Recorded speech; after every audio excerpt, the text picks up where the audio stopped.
ሰላም ጤና ይስጥልን ውድ አድማጭ ተመልካቾቻችን፣ በመከታተል ላይ የምትገኙ ጃኖ ቅማንት ሚዲያ ነው። ታሪክና ማህበረሰብ የተሰኘው ፕሮግራማችን አሁን ጀምሯል። በዛሬው ፕሮግራማችን ከጎንደር ዘመነ መንግስት ጋር የተያያዙ የደብተራ ቀልዶች በሚል ርዕስ አንድ ውይይት ይዘላችሁ መጥተናል።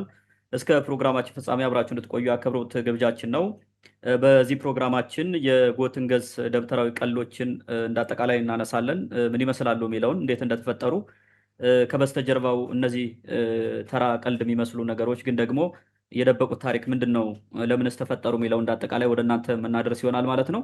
ከዚህ በፊትም በተደጋጋሚ ያነሳናቸው ጉዳዮች ነበሩ። ከእነሱ ጋር የሚያያዝ አንዳንድ ጉዳዮች ይኖራሉ።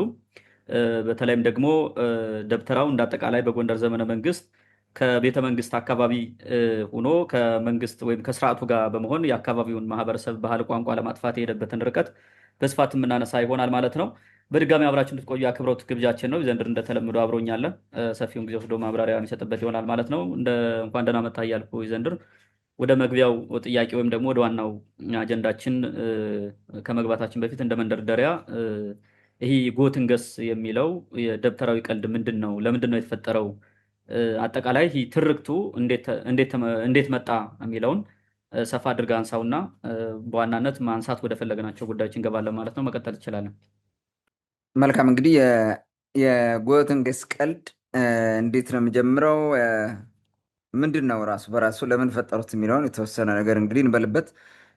በአንድም በሌላም ከዚህ በፊት ባደረግናቸው ውይይቶች አንስተናል፣ ስለ ጎንደር ታሪክ በተመለከተ ስንነጋገር።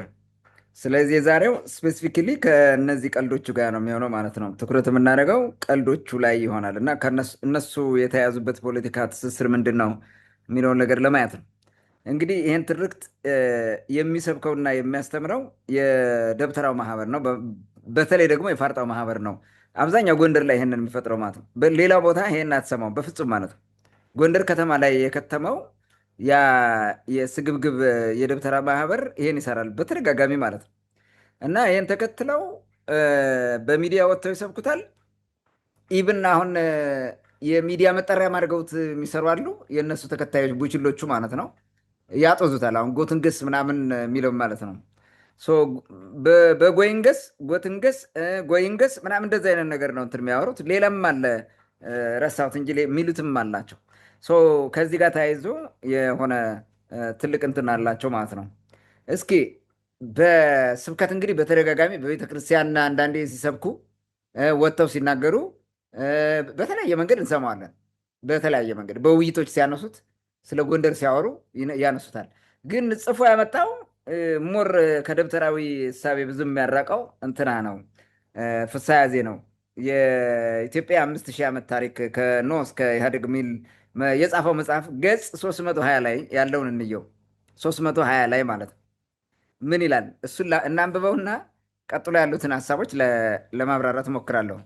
ምን ይላል እንግዲህ በ5ኛ ዓመት በ1929 ዓመተ ምህረት አቡነ ማርቆስ የተባሉ ጳጳስ ከእስክንድርያ መጡ። አገሩም ህዝቡም ሰላም ሆነ። ያኔ እንግዲህ የካቶሊኩ ጉዳይ ምናምን ሲታመስ ስለነበረ ነው።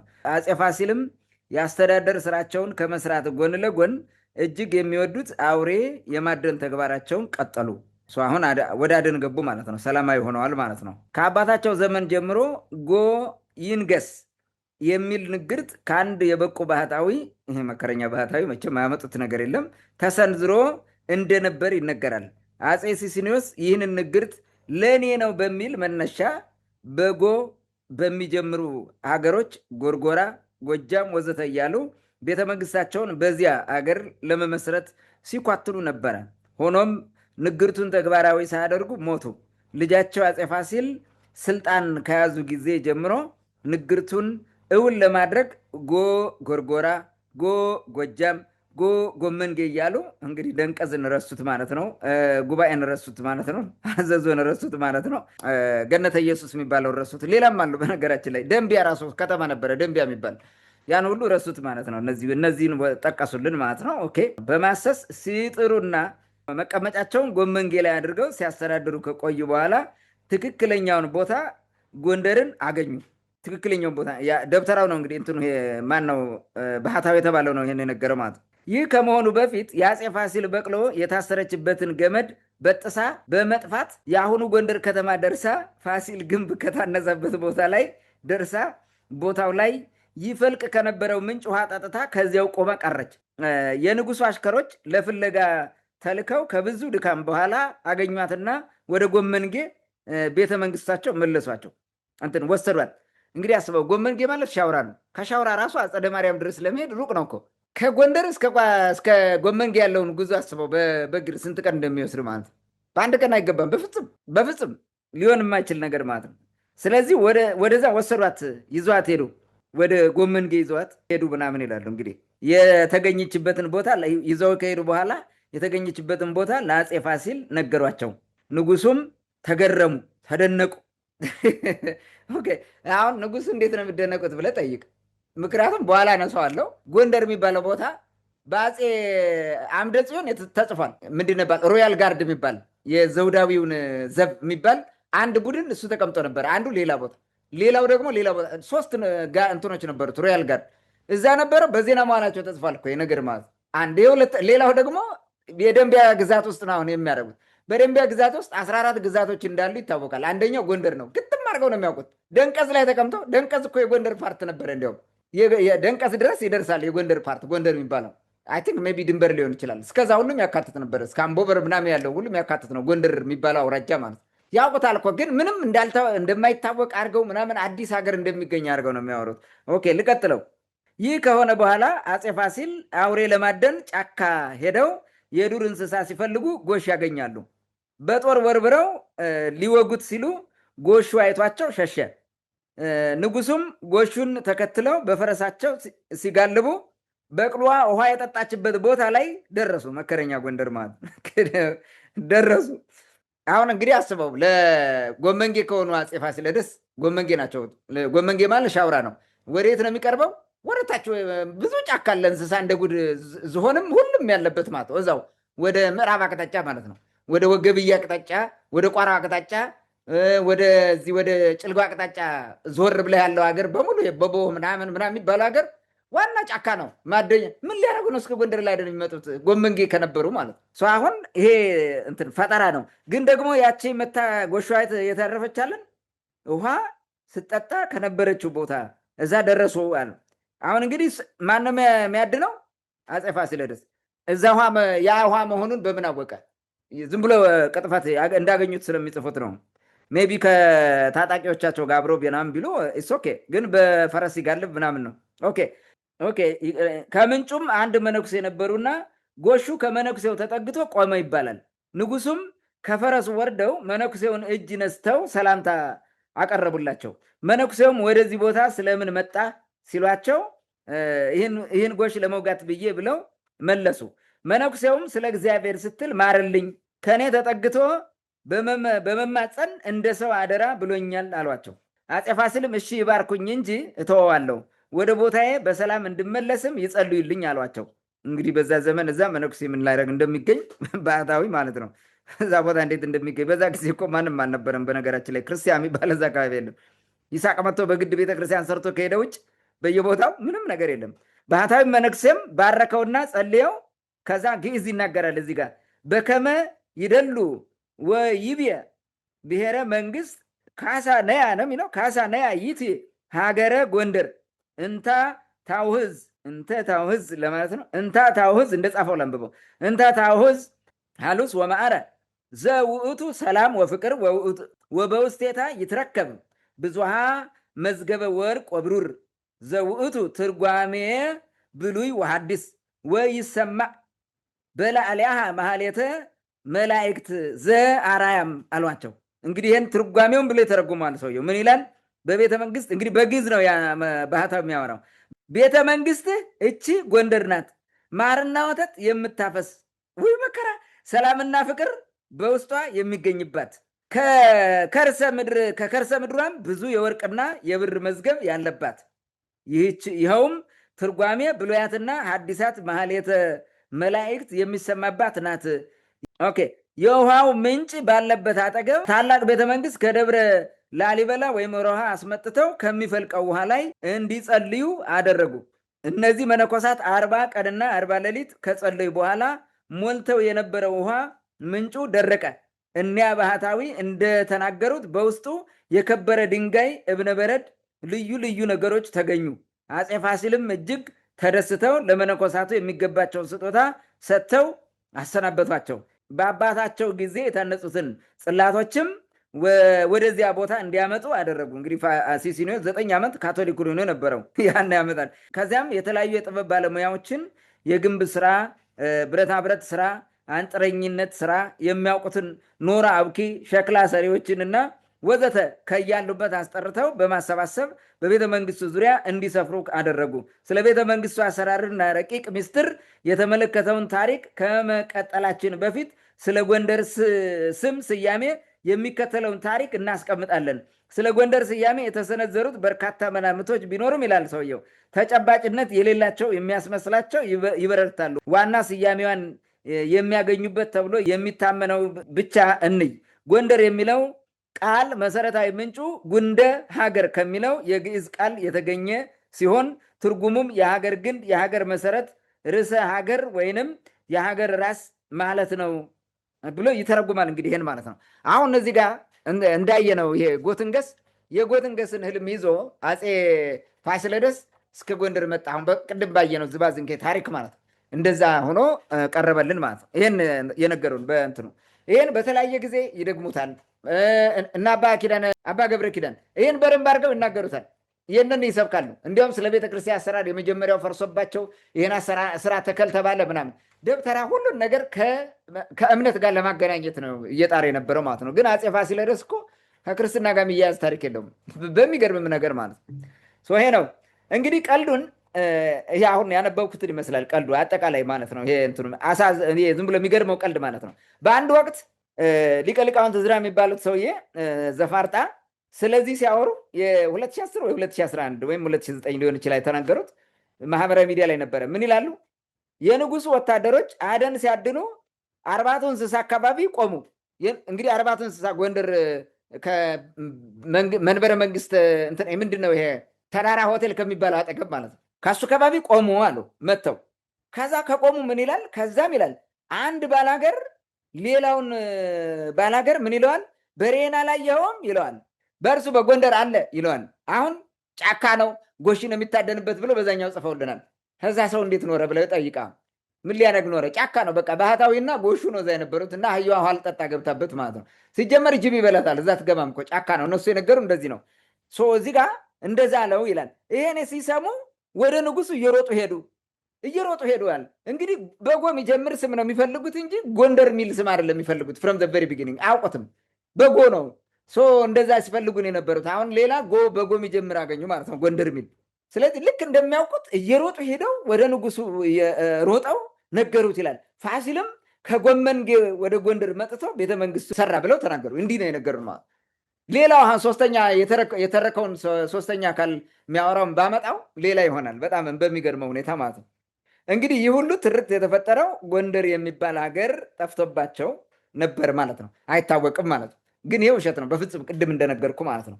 ቀጣፊዎች ስለሆኑ ነው። አንደኛ ሉዶልፍ የሚባለው ሰውዬ የኢትዮጵያ ታሪክ በሚለው መጽሐፉ በተለይ በላቲን የጻፈው ማየት ትችላላችሁ። በ1681 የታተመ መጽሐፍ ነው። እንትኑን ገጽ ማንበብ አልቻልኩም። በላቲን የተዛባ ገጽ ስላየው ማንበብ አልቻልኩም። ጎንደር ከድሮ ጀምሮ የደንቢያ ግዛት አንድ ታላቅ አውራጃ እንደነበር ጽፏል። ይህን በተመለከተ ማለት 14 አውራጃዎች ነበሩ። ከተዘረዘረው መጀመሪያ አረቢያ ብሎ ነው የጀመረው። ከአረቢያ 6ኛ ተራ ቁጥር ላይ የምታገኘው ጎንደር ነው የተጻፈው ማለት ነው። ስለዚህ የተጻፈ ማንም የሚያውቀው ነው። የኢትዮጵያ ንጉሠ ነገሥት የሚባሉት ጎንደርን ያውቁታል፣ አሳምረው ነው የሚያውቁት። የሮያል ፋሚሊ ስቴሽንም ነበረ እዛ ቦታ መቆሚያ ካምፕ ነገር ሆኖ ነበረ ማለት ነው። እንዲህ ዝም ብሎ በደመ ነፍስ የተፈጠረም አይደለም። እዛ ቦታ ስል እዛ አካባቢ ማለት ነው ጎንደር የሚባለው ግዛት ውስጥ ነበረ። ኤግዛክትሊ አሁን ከተማ የሆነው ላይ ነው ወይ የትኛው ነው የሚለው ሌላ ጉዳይ ነው። ግን ጎንደር የሚባለው ግዛት ላይ ነበረ የሮያል ፋሚሊ ማለት ሰው ኤቭሪበዲ ነው ያውቃል። ምክንያቱም ድግናዎች ነበሩ፣ በጣም ብዙ ድግናዎች ነው የነበሩት።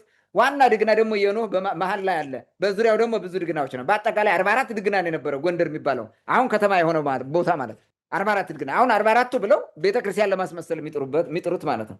ይሄ ስህተት ነው። ይሄኛው ውድቅ ያደርገዋል ማለት ነው፣ ቅጥፈት ነው።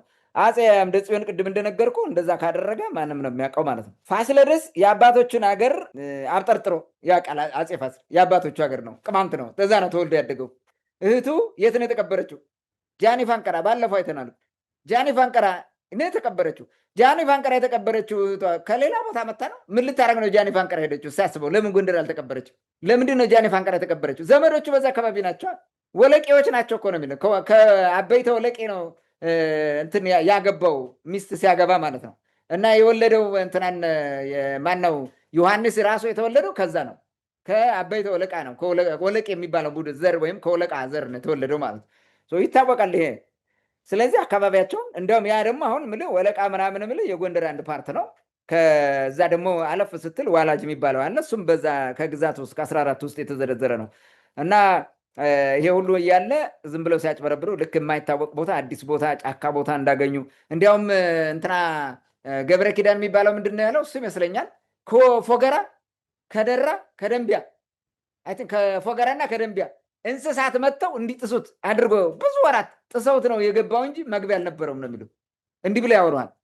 አሁን ገለባብጦ ማለት ነው። ስለዚህ የፈጠራ መሆኑን ማወቅ እንችላለን። ሌላው የልጅ ልጁ በጋማን የተቀበረችው የአፄ ፋሲለደስ የልጅ ልጁ እስራኤል የምትባል ነበር። ወለተ እስራኤል ማለት ነው። የወለተ እስራኤል ልጇ ማለት ነው የተቀበረችው የት ነው? ጋማ። ምን ልታደርግ ገባ ሄደች? ሲያስበው ጋማ ዋና ቅማንት ቦታ ነው ስትል እስካሁን ማለት ጃኒ ፋንቀራም ነው። ምን ሊያደርጉ ነው የሚሄዱት? ሰውየው እዛ ነው የነበረው፣ ያውቋል ቦታውን። የቤተሰቦቹ ቦታ ነው፣ መኖሪያ ቦታ ነው። ከወገኖቹ ጋር በደንብ አድርገው ይግባባል ማለት ነው። ስለዚህ የፈጠራ መሆኑን በዚህ እናውቋለን። ትክክል አይደለም። ፋሲለደስ በጭራሽ ከሌላ አካባቢ የመጣ እንግዳ ስላልሆነ እንደዛ አይደናበርም። መስራት ካስፈለገበት ጎንደር ላይ ከቀጥታ ከጎመንጌ መጥቶ ቤተመንግስት ይሰራል። ከወንድሞቹ ከአባቶቹ ጋር ተመካክሮ እንደዛ የሰራውም እንደዛ ነው እንጂ እንደዚህ አሁን እነሱ በሚሉት ጣናን ዙሪያ እየዞረ ምናምን ይሄ ውሸት ነው ማለት ነው። ትክክል አይደለም። ይሄ ሁሉ ዝባዝንኬ ታሪክ ለምን ተፈጠረ የሚል ጥያቄ ልናነሳ እንችላለን። እንግዲህ አንደኛ የጎንደርን እውነተኛ ታሪክ ለማድበስበስ ነው። በቃ ጎንደር ከመጥንት ማን ነበረ፣ እንዴት ይተዳደር ነበር፣ እነማን መሰረቱት፣ እንዴት ሆኖ ተመሰረተ የሚለውን ማድበስበስ አለባቸው። እነርሱ በሚፈልጉት የድንቁርና ታሪክ ውስጥ እንዲሄድላቸው ስለሚፈልጉ ማለት ነው። ሁለተኛው የጎንደርን በቅማንት መመስረት ለመደበቅ ነው። በቃ ክርስቲያን አረጉት። ሰው ቅማንት የሚባለው ሕገ ልቦና እምነት ተከታይ ነው የነበረው። ስለዚህ ክርስቲያን ስታደረገው በቃ አማራ ነበረ ብለህ እንትን እንድትለው ማለት ነው። ያን የማድረግ ነው እና ቅማንትን የመቅበር ታሪኩን እንዳይወጣ የማድረግ ነው። ሌላው የሶስተኛው የአፄ ፋሲለደስን ቅማንትነት ለመሰወር ነው። ዋናው ይሄ ነው፣ ለመደበቅ ነው። በቃ አፄ ፋሲል ክርስቲያን ነው ብለው ለማውራት ነው። ክርስትናን መለሰልን፣ ካቶሊክን ስላባረረ እሱ ራሱ ክርስቲያን ሆነ አይነት ነገር ለማለት ነው። በሌላ ጊዜ ተገልብጠው ደግሞ 10,000 መነኮሳት ገደለ ይላሉ። ራሱ አሁን ያነበብኩት መጽሐፍ ላይ የተጻፈ ነው ይሄ ነገር። በነገራችን ላይ ይህን ማየት እንችላለን። አራተኛው የተለመደውን ህዝብን አደንቁሮ የመግዛትና የመንዘባነት በህዝብ ላይ ነግሶ የመኖር የደብተራ ህልም ነው። ያንን ለማስቀጠል የተደረገ መሆኑን ማወቅ እንችላለን ማለት ነው። እንግዲህ የደንቢያ ግዛት ጎንደር አውራጃ ከመመስረቱ በፊት ቦታው ከኖ ጀምሮ ማለት ነው። ከኖ ጀምሮ ይታወቃል። ኖ ከሞተ በኋላ መቃብር ሆኖለታል። ለሱ መቃብር ሆኖ የኖረ ነው። የአባቶቻችን ትውፊት የሚነግረን ነው። ሚስቱ በአይከል ነው የተቀበረችው። ኖ ደግሞ በጎንደር ነው የተቀበረው። ጎንደር የሚለው ስም አጠራሩ ራሱ ጉንደ ሀገር የሚል ሳይሆን የኖ መቃብር በመሆኑና በጸሎት ምክንያት ምዝገኒ ድግና ነው የሚባለው። በነገራችን ድግና ነበረ ከጥንት፣ ምዝገኒ ነው የሚባለው። እነ ኖህ የመሰረቱት ድግና ማለት ነው። ከዛ ቦታ ማን ተቀበረ? ኖህ ሲቀበር ምዝገኒ ድግና ስሙን አልቀየርም። ጎንደር ምዝገኒ ነበንታ ማይልኮ ክመንቲ ከተማ ጋታ የሚለው ከዚህ ጋር የሚመጣ ነው ትንቢቱ ማለት ነው። ስለዚህ እዛው ሲሞት አባታቸው እዛ ተቀበረ፣ ምዝገኒ ድግና ላይ ተቀበረ ማለት ነው። ምዝገኒ ማለት ከእግዚአብሔር ጋር የሚገናኝ ነው። ምዝገና በዳግም ምጽአት የሚመጣው ማለት ነው። በፈረስ የሚመጣው ብለው የሚነግሩን ማለት ነው። ልክ ክርስቶስ እንደማለት ነው። በዛኛው ምዝገና ይደራና ምዝገና ስትል ይለያል። ዝርዝሩ እነሱ ስለሚያውቁት እንጂ ማለት ነው። ስለዚህ የምዝገኒ ድግና ነው። ምዝገና የሚለውን የምዝገና ለማለት ምዝገኒ ታደርገዋለህ። የምዝገኒ ማለት ነው። የምዝገኒ ድግና ነው። ከዛ ቦታ ነው የተቀበረው። ከዛ ጊዜ ጀምሮ ጸሎት ሲደረግ ምን ይላሉ? መሬት ሲስሙ ጎንደር ይላሉ። ተነስ፣ እውነት ተነስ፣ ጌታ ተነስ ማለት ነው። አለቃችን አባታችን ኖ ተነስ ማለት ነው። እንደዛ ጎንደር ስለሚሉ አካባቢው ጎንደር የሚሉበት ስለሆነ ጎንደር ተብሎ ቀረ። ዜና አካባቢ በሂደት የደንቢያ ግዛት ሲመሰረት የደንቢያ አንድ አውራጃ ሆኖ ጎንደር ተብሏል። ይሄ በርካታ ስሞችን ቦታዎች ያጠቃላል። ባለፈው ተናግረናል፣ አቅርበነዋል። ይሄን መድገም ስለማንፈልግ ማለት ነው። ስለዚህ መቃብር ሆኖ የነበረ ነው። ትርጉሙም ከዛ ጋር የሚያያዝ ነው ማለት ነው እንጂ ጉንደ ሀገር የሚለው የነ ፍስሐ ዝባዝንኬ ታሪክ አይደለም። ይሄ ዝም ብሎ ነው። ይህን ትርክታቸውን እውነት ለማስመሰል የሚጠቀሙት የማዕከል መለዋወጣቸውን ነው። ማዕከል መለዋወጥ ነው እውነት እንዲመስልላቸው ማለት ነው። ጎትንገስ ሲልህ መጀመሪያ ከደንቀስ ተነስቶ ወዴት ሄደ? ወደ ጎርጎራ አሉ። ከጎርጎራ ደግሞ ወዴት ሄዳል? አሁን ነው ጎጃም የሚጨምሩት ይመስለኛል፣ ወይም ሳምበዴ ሲሉት ከጎርጎራ ጎመንጌ፣ ከዛ ወደ ጎንደር መጣ ብለው ጎጎጎ ሚል ነገር ያመጣው ይሄን ነገር ነው የፈጠሩት ቁጭ ብለው ማለት ነው። እንዲህ ተብለው ነው ብለው ትንቢት ምናምን አመጡ። ዜን ምን እንዲናርገው ልክ እንደ ሽኗ ማለት ነው። እንመለስበታለን እሱን። እንደዛ ነው የሚሉት እና ከጎርጎራ ከጉዛራ ነው ማዕከሉ የነበረው። ጉዛራ ነው ጓ አይደለም ይሄ። ወደ ደንቀዝ ነው የመጣው። ከዛ ጉባኤ የሚባል ቦታ አለ፣ ገነተ ኢየሱስ የሚባል አለ። ዜን ጎርጎራ፣ ጎመንጌ፣ አዘዞም ቦታ ነበራቸው። በነገራቸው ቀጥታ ጎንደር ላይ አልሰሩም። አዘዞ ነበረ የተሰራ እንትን አለ። ከዛ በኋላ ነው ወደ ጎንደር የመጡት ማለት ነው። በምክክር ቦታ መርጠው የተመካከሩ ከአባቶቻቸው ጋር የሰሩት እንጂ ይሄ ዝም ብሎ ፈጠራ አይደለም ማለት። ይሄ ዝም ብሎ እነዚህ በሚተርኩት ትርክት አይደለም። ይሄ ነው የሚመስል ነገር ፈጥረ ማውራት ማለት ነው። ከልባቸው አንቅተው ማውራት ማለት ነው። ሲሲኖስ የካቶሊክ እምነት ሲያመጣ በከፍተኛ ደረጃ ችግር የገጠማቸው የሕገ ልቦና እምነት ተከታዮች ናቸው። ደንቤ አካባቢ የትኛው ክርስቲያን ነበረ? በዛ ዘመን ስንት ክርስቲያን ነበረ? ይህ ሁሉ እኮ ቅጥፈት ነው የሚወራው ታሪክ። ክርስቲያን ብሎ የሚያወራ ሕገ ልቦና እምነት ተከታዮች ነው። ግን ሕገ ልቦናውንም ክርስቲያን የሚባለውን አንድ አድርገው አደባልቀው ስለሚያመጡ ማጆሪቲ ስለሆነ ህዝቡ ማለት ነው የፈለገውን ይከተላል። ማንም ምንም አይልም። የመንግስት ስርዓት ደጋፊ ነው። ምንም አይጣሉ። እንደዛ ስለነበረ ማለት ነው። ልክ አሁን በእኛ ሰፈር ራሱ ክርስቲያን ሆነ ሕገ ልቦና እንደምታስቀድሰው እንደዛ አይነት ሶሳይቲ ነው የነበረው በዛ ጊዜ ማለት ነው። ያለቀው ብዙ ህዝብ እንትኑ ነው። ይሄ ሕገ ልቦና እምነት ተከታይ ነበረ። የደንቢያ ግዛት ውስጥ የነበሩ ናቸው። ከዛ ባለፈ ሌላ ቦታ ችግር አልመጣም ማለት አይደለም። በተለያየ ቦታ የነበሩ ችግር ገጥሟል። እስከ ወሎ ድረስ የሚደርስ ዘመቻ ሁሉ ነበር። ያው ስለሚሸፍቱ ማለት ነው። የሸፈተውን ለመምታት ይሄዱ ነበረ። በክርስትና እያሳበቡ ምናምን ሊሆን ይችላል። ስለዚህ እዛ ጋ ነው። እንዲያውም ባለፈው ያነሳሁት አንድ ምሳሌ አንድ እንትን አለ ማሳያ። አንድ አሜሪካ ያለ ጥቁር አሜሪካ ያለ በቅማንትነቱ የሚታገል ዛሬ ማለት የኔ የቅድመ አያቶቼ ምናምን ከአጼ ሲሲኒዮስ ካቶሊክ ካልሆናችሁ ብሎ አስገድዶ አስሮ ሸጣቸው። ወዴት? ወደ ጋና። ከጋና ወደዚህ ተጠርዘው ወደ በባርነት መጡ። በዛ ነው እዚህ የቀረቡት ብሎ ያመጣል፣ ይታገላል ዛሬም ድረስ ማለት። ሲሲኒዮስ እንደዛ ሲያደርግ ነበረ። ያደረገው ይህንን ጫና የፈጠረባቸው እዛ የነበሩ የሕገ ልቦና እምነት ተከታዮችን ሁሉ ነው እንጂ ልክ ክርስቲያን ብቻ እንደሆነ አድርገው የሚያወሩት ማለት ነው። ይህንን ተመልከት። እንደዛ ከሆነ በኋላ ጎመንጌ ላይ ሰርቷል ቤቱን ይላል። ምን ሊያደርግ ነው ወደ ቦታ እየቀያየረ ሄደው የሚለውን ጥያቄ ጠይቅ። አሁን እነዚህ ለምንድን ነው ከአንድ ላይ ያረጋው? ስለዚህ እየፈለገ ነው ጎንደር መጥቶ ሲያበቃ ለምን ረጋ ነው? መጀመሪያ ማያረጋጋ መንፈስ ውስጥ ነው የነበሩት። እነዚህ እኮ ወደ ቀደመው ኢትዮጵያዊ መንፈሳቸው፣ አበሻዊ መንፈሳቸው፣ ቅማንታዊ መንፈሳቸው አልመጡም። አፄ ሰርፀ ድንግልም ከሸዋ ተባረው በራስ በራሳቸው ችግርና የግራኝ መሐመድ ጦርነት ከዛ ቀጥሎ ደግሞ የኦሮሞ መስፋፋት ያመጣው ነው ወደዚህ መጥቶ ተቀመጠ። ኦኬ። ከዛ በኋላ ቅማንቶች ድግናዎቻቸው እንዳይጠፉ ይከላከላሉ። አዛዦቹ ይወጋሉ፣ ይጠብቁ ነበረ። ምዝገኔን ድግና ጨምሮ ሌሎችም ይከላከላሉ፣ አቅማቸው በፈቀደ ማለት ነው። ሲሲኒዮስን መጥቶ እንደዛ ነው የሆነው። ስለዚህ ያለው አማራጭ አሁን ሲሲኒዮስን ውሰድ። ማን የመጣው? ፈረንጅ፣ ፖርቹጋል ደግሞ በወንዝ አካባቢ ቤተመንግስታቸውን መስራት እንደዛ መዝናና የሚባለውን ነገር ይፈልጉታል። አብዛኛው ከተሞቹ በሐይቁ ጠገብ ያደረጉት እነሱ ናቸው። እነዚህ አሁን ሌላም አለ አንድ የረሳሁት ስም አለ እንጂ ጉባኤ ምናምን የሚባሉት ይዘህ እስከ ጎርጎራ በዛ ዘመን የተሰሩ ከተማዎች ናቸው። በዛ ዘመን የነበሩ ናቸው። ደንቢያ የሚባል ከተማ ነው ከጥንት የነበረው። ደንቢያ ግዛቱ ዋና ከተማው ራሱ ደንቢያ ነበር የሚባለው። ሌሎችም እንዳሉ ሆኖ ማለት። ስለዚህ እነዛ የካቶሊክ መሪዎቹ የጳጳሱ ነው የሚያገለግሉት። ንጉሱን እያያዙ ሲዞሩ ስለነበረ ነው በዛ መንገድ እንደዛ የሆነው ማለት ነው። አንድ እሱ ነው።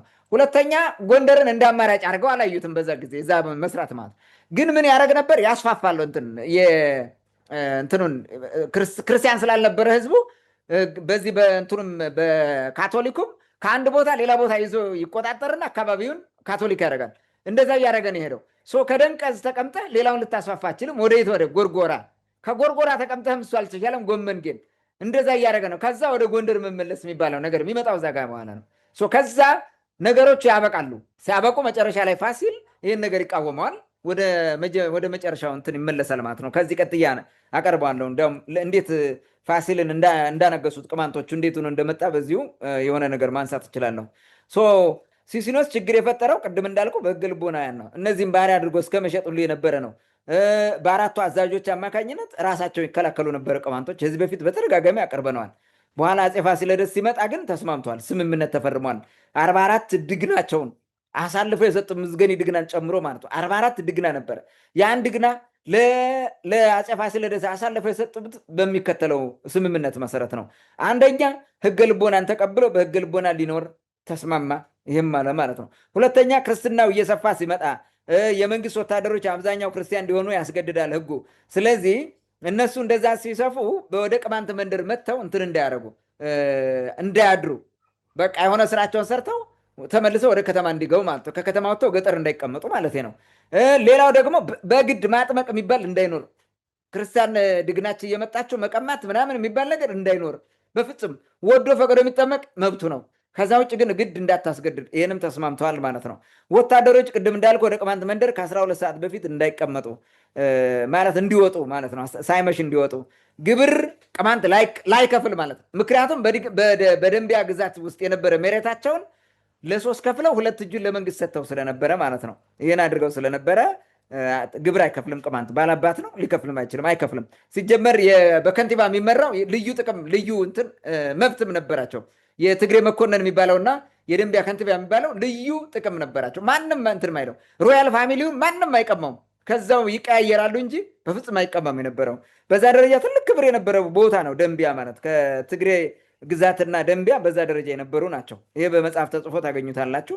መንግስቱን እንደ ራሳቸው አይተው ሊጠብቁ እነሱ ወታደርም ይሆናሉ፣ ያገለግላሉ፣ መንግስቱን ይጠብቃሉ፣ ይንከባከባሉ፣ ስርዓቱን ይጠብቃሉ። በወንበር ስርዓቱ በሙሉ ማለት ነው። ህዝቡን በወንበሩ በኩል ያገናኙታል፣ ያስተሳስሩታል። በዚህ ተስማምተዋል። የቅማንቶች ስርዓት የመንግስት ስርዓት ሊሆን ተስማምቷል አፄ ፋሲለደስ። በዚህ መሰረት ነው ጎንደር ላይ እዛ መጥተው የምዝገኒ ድግናን ቦታ ሰጡ። እነሱ ለቀው ከርከር ከባቢ ዋና ማዕከላቸውን አደረጉ፣ የእንበረሙን መቀመጫ። ከዛ ከቸንከር መጥቶ እዚህ የነበረው ማለት ነው። በዛ ተስማምተው አፄ ፋሲል ልጃቸው ቅማንት ነው፣ ግን ቅማንት መሆኑ ብቻ አይደለም፣ እንትንን ህገ ልቦናን ተቀብሎ ማለት ነው። የህገ ልቦናን ስርዓትን ያስኬደው ቋንቋው ቅማንተኛ ነው። ምንም ሌላ አማርኛ የሚችል የለም እኮ አንዳንድ እየተኮላተፈ ምናምን እያበላሽ የሚያወራ ካልሆነ በስተቀር ማለት ነው። ይሄ ሉዶልፍ በደንብ አድርጎ ጽፎልናል፣ ሌሎችም ጽፏል። ይሄን የነበረው ይሄ ነው። ማንም እንትን ይሄንን ትርክታቸውን እውነቱ ብሎ ሊቀበሉ አይችልም። ስለዚህ ይሄ አንደኛው አስቂኝ ትርክት ነው ማለት ነው። ታንኪዩ። መልካም። እንግዲህ የጎ ትንገስ ደብተራዊ ቀልድ ምንድን ነው? ለምን ፈጠሩት? ወይም ደግሞ ለምን ይህን ማድረግ አስፈለጋቸው ለሚለው ጥያቄ ለሰጠን ማብራሪያ ከልብ አመሰግናለሁ። ምናልባት እነዚህ ትርክቶች በጊዜው ወይም በተፈጠሩበት ዘመን እስከ ቅርብ ጊዜ ድረስ ብዙ ሰው እንደ እውነትም ስለሚቀበለው ይህን የፈጠረው አካልም በቤተክርስቲያንም ሰውን በእምነቱ ወይም ደግሞ በማህበረሰቡ ስስብልት በኩል ስለሚነግረው እውነት አስመስሎ ይናገራል። ይህ ስትቃወምም የሚደርስብህ ጫናም የታወቀ ነው። ዙሮ ዙሮ ግን አሁን እንደዚህ የሚመራመር የሚጠይቅ ትውልድ ሲመጣ ነገሮች ቀልድ እንደሆኑ መረዳት ይቻላል። አሁን ፍስሐ ያዜ የጻፉት መጽሐፍ ላይ ቅድም ያነበብከው አንዳንዱ በጣም ያስቃል። ማለት የማይመስል ነገር በሰው ሕሊና ራሱ ዝም ብሎ ማለት ተራ ሰው የኔ ብጤ ሰው ራሱ ዝም ብሎ በቀላሉ እንደ ተራ ነገር ቆጥሮ የሚያልፈው አይነት ነገር ነው እና ትንሽ የሚያስቅም አለው። በእርግጥ ደግሞ ይህን ትርክት የፈጠሩበት መንገድ ደግሞ ሌላውን እውነተኛውን ታሪክ ለመቅበር ስለሆነ የሚያበሽቅ ነገርም አለው። ያም ሆነ ግን ብዙ ጊዜ 10ኛ ክፍል ወይ 12ኛ ክፍል አካባቢ ሂስትሪ መጽሐፍ ላይ አፄ ሱስንዮስን ወደ ጎንደር ላለማስገባት የአካባቢው ህዝብ እንደተዋጋው በትክክል ተጽፎ ምናምን አስታውሳለሁ። የተማርንበትን አስታውሳለሁ። ግን የትኛው ህዝብ ነው ምናምን የሚለውን አይናገሩም፣ የትኛው ህዝብ እንደሆነ ስለሚታወቅ።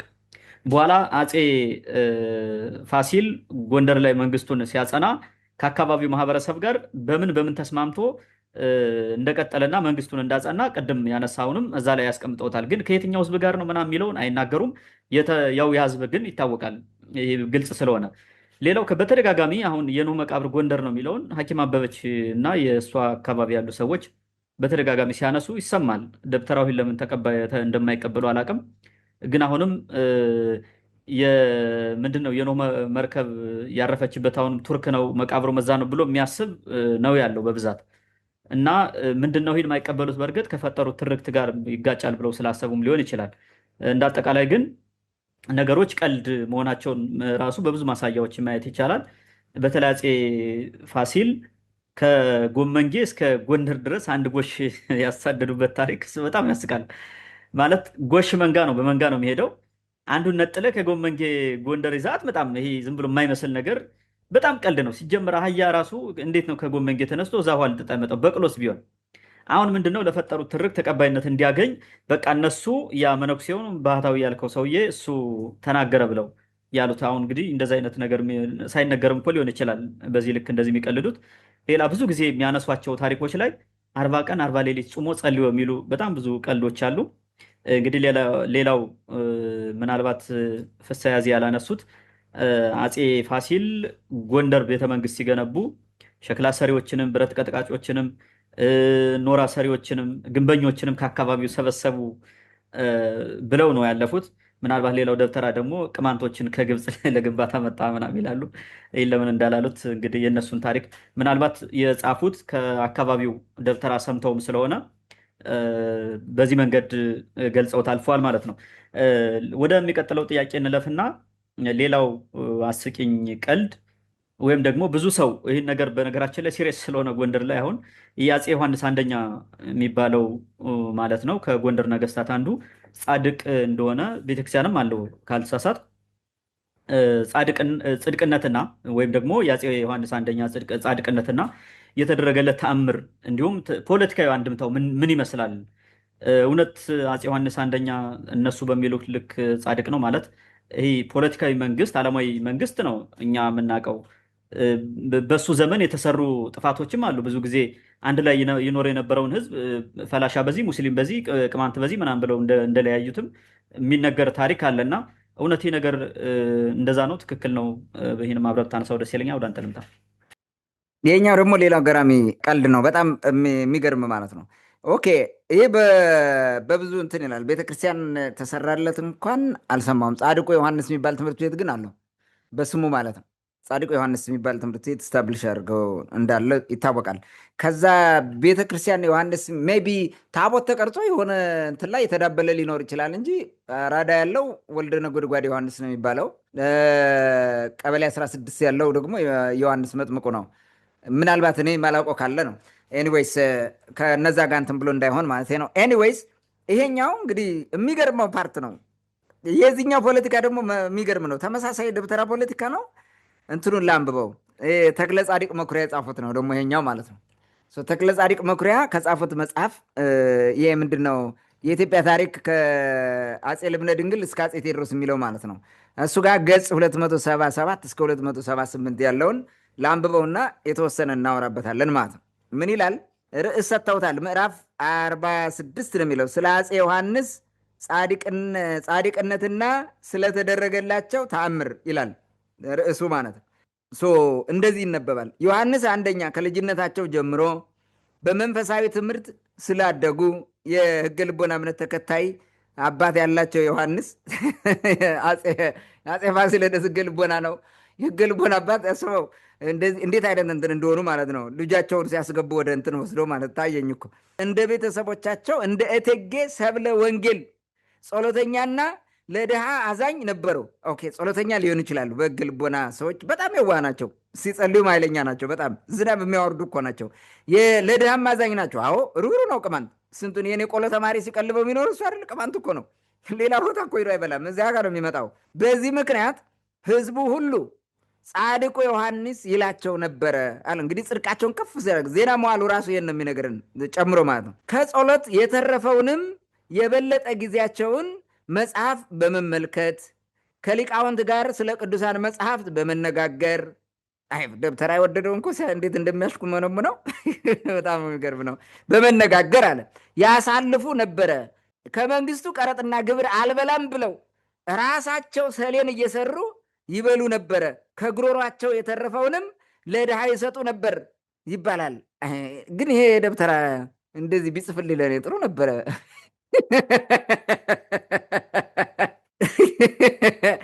አሁን እኮ ያፄ ምክንያቱም በኋላ ያለውን ነገር እኔ ማቆም ማለት ነው ሳቀርበው ትደነግጣለህ። ይህን ራሱ ማለት ነው እንዴት እንደሆነ የሁሉ ሲጽፉ ለምንድን ነው ዮሐንስን እንዲህ የሚያንቆለጳጵሱት የሚለው በኋላ ምክንያቱን እገልጻለሁ። አያርለ ምን ያደርጋሉ ነበረ? ለድሃ ይመጸውቱታል። የቀረቡትን ሰሌን ሰርተው ነው እኮ ልክ እንደ ቅዱስ ጳውሎስ ማለት ነው። እንትን አረጓቸው፣ መነኛ አረጓቸው። በቃ ስለ ትዕግስታቸውም ብዛት ከዕለታት አንድ ቀን የንስሐ አባታቸውን ከባለቤታቸው ጋር ግንኙነት አድርገው ቢያገኟቸው ወሲብ ፈጽሞ ማለት ነው ቢያገኙት ዝም ብለው ከማዕረጉ ሳይሽሩት ምሕረት አድርገው አስቀመጡት ይባላል። አዎ ከነ ክህነቱ ምንም ሳይደረግ የነፍስ አባትነቱም ሳይቀማ ይበቃል። በቃ ይበቃናል፣ ችግር የለም። እስቲ አስበው ሰው በሚስቱ ያልቀና እንዴት ሊሆን ይችላል? አሁን ይሄን አረና እንግዲህ አስበው፣ ለዛም የንጉስ ሚስት ንግስቷን አስበው ምን ያክል ምን እንደሚያደርጉት ማለት ነው።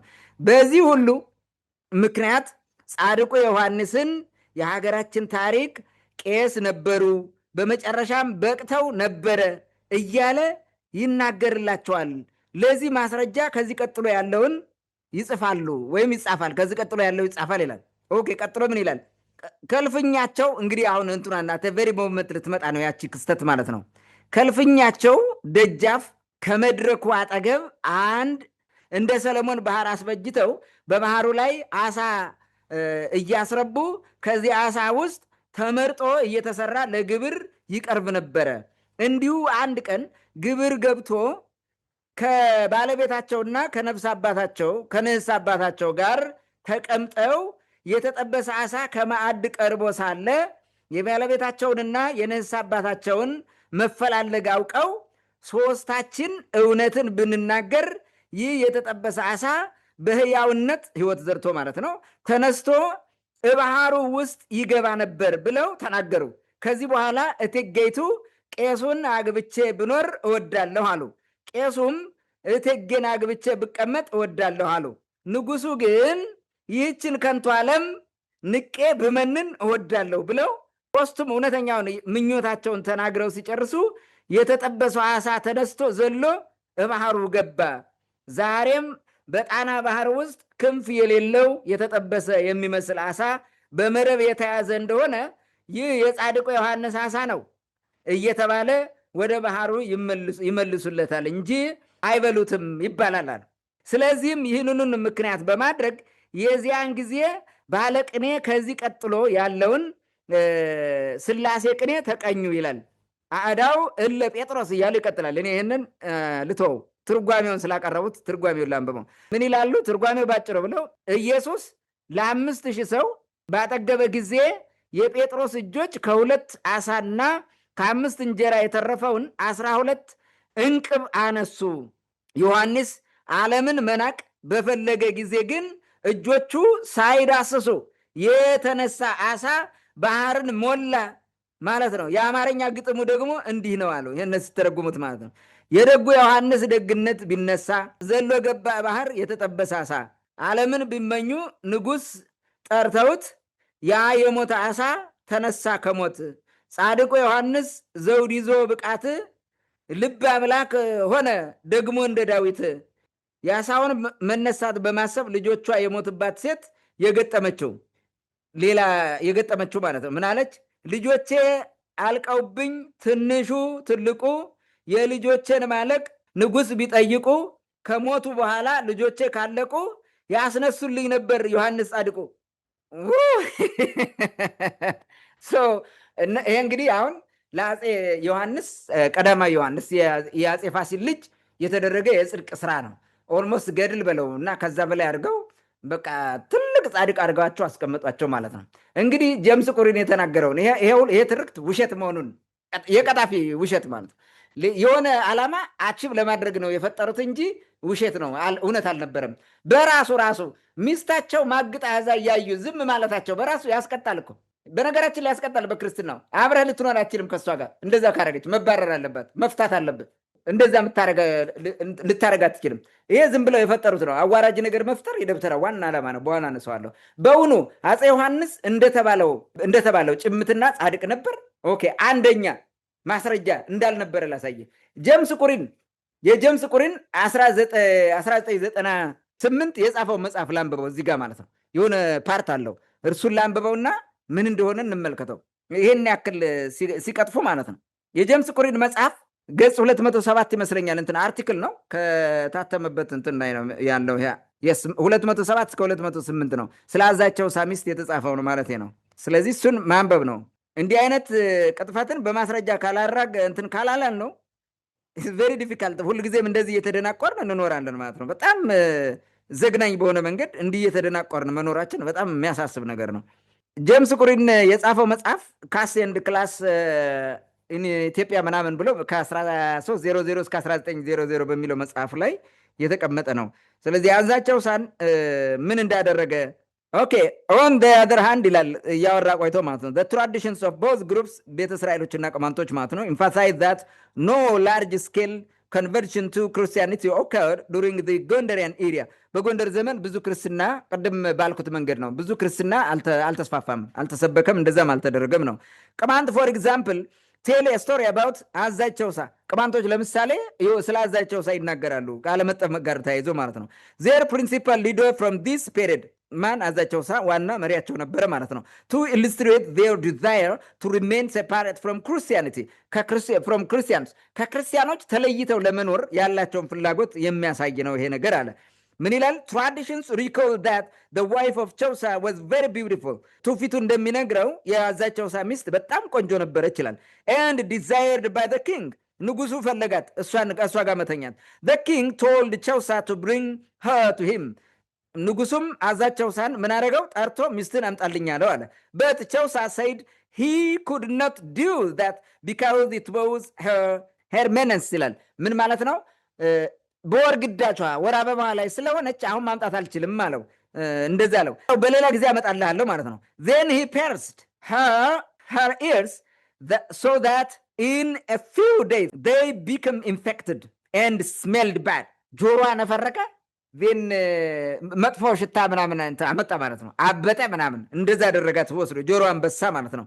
thus when she finally went to meet the king ወደ ንጉሱ ስትሄድ መጨረሻ ላይ he ordered her to leave immediately because of the stench የጆሮዋ እንትን መርስ ማለት ነው። በጣም ተናዶ ምን አደረገው? ውጭልኝ ብሎ አባረራት። ምንም ሳያረጋት ቀረ ማለት ነው። አዛቸው ሳ በብልሃት እንደዚህ ያለፈ ማለት ነው። the story was told to illustrate why ቅማንት women began to wear the large wooden earrings ይሄ ታሪክ ምን ያሳያል? ምን ለዘመናት ቅማንቶች እስከ ደጃዝቢቷ ድረስ ጆሮአቸውን እየበሱ እየተለተሉ የቀጠሉበት ምክንያት ይሄ መሆኑን ከክርስቲያን ጋር ላለመቀላቀልና እንትን እንዳይሉ ሴቶቻቸው ችግር ውስጥ እንዳይወድቁ ለማድረግ ሆን ብለው ያደረጉት ሰልፍ ዲፌንስ ነው ነው which were characteristics of them by the 19th century and which were seen as a symbol of their desire to remain separate from ቅማንት ካልሆኑት ወይም ህገ ልቦናዊ ካልሆኑት ራሳቸው የሚጠብቁበት ነበረ ማለት ነው። አሁን ልብ በል ጻድቁ ዮሐንስ እንግዲህ ጻድቃቸው የአዛቸው ሳ ሚስት ተመኝ አምጣለው የፍቅር ግንብ ሲሰራ የነበረ ነው። አዛቸው ሳ ተጽፏል እዚህ መጽሐፍ ራሱ አዛቸው ሳ የፍቅር ግንብን ሲሰሩ የነበሩ አጠቃላይ ጠርንፎ ሲያሰራ የነበረው እሱ ነው። ይሄ አዛቸው ሳ ነው የሰራው። ሶስቱን አምጣልኝ ሚስትን አለው። ምን ሊያደርግ ነው ታዲያ? የእሱ ሚስት ለነፍስ አባት የሰጠው ይሄ አሁን ያደርጋል እንደዛ ይሰጣል ብለህ ታስባለህ? ይሄ የመጀመሪያው ቅጥፈት ነው፣ ውሸት ነው እውነቱን ለመናገር ማለት ነው።